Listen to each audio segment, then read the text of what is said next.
Idaho murders, coroner weighs in on toxicology reports, describes her role in case. The Moscow, Idaho coroner, who also happens to run her own law office in the center of town, said the toxicology reports for 4 slain University of Idaho students aren't relevant to the case. They can be related to cause or manner of death, but they are not in this case, Cathy Mabbutt said of the tests that determine whether alcohol or drugs were in a person's system when they died. She added that the results are unlikely to offer any new clues for investigators.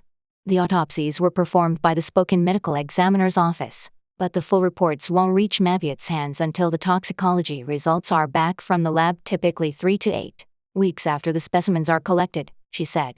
As of Thursday, the coroner had not received the results.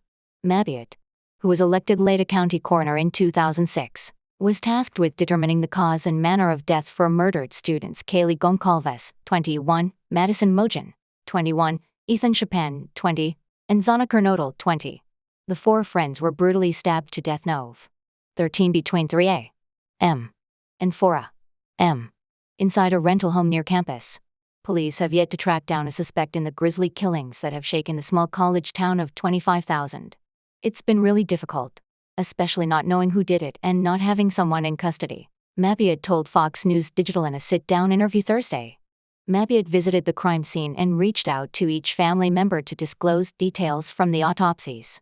The students were ambushed as they slept in their beds at 1122 King Road with a large fixed-blade knife, according to police and Mabbutt. Each victim had multiple stab wounds. It had to be a really big knife to inflict those injuries and kill 4 people, she said. At least one victim had defensive wounds, which suggested she awoke during the attack, Mabbutt noted. I deal with a lot of sadness, but this is pretty extreme, she said. It's pretty unusual for us to get homicides, let alone 4 at a time. Mabbutt's duties as coroner involve investigating 1 to 2 suspicious deaths a week, and given her primary job as a defense lawyer, the 2 roles can intersect. Her law office picked up convicted killer James Curtis Leonard's most recent bust for assault. More than a decade earlier, Mabbutt was the coroner who determined the cause of death for the man Leonard shot dead outside his home in Genesee. Police have said he isn't connected to the slayings. I would never get appointed, as a defense lawyer, on a case where there's a murder or accidental death if they're in Latah County because I'm a witness for the state, she said of the policies in place to prevent a conflict of interest. Before embarking on a career in law, Mabbutt worked full-time as a neuro nurse at the local hospital. About 6 years ago, she chose to focus exclusively on her law practice.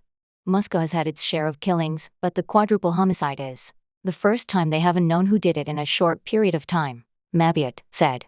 The town had a particularly bloody year in May 2007 when Jason Hamilton murdered his wife at home, a Moscow police officer at the courthouse and a janitor at the First Presbyterian Church across the street before turning his weapon on himself.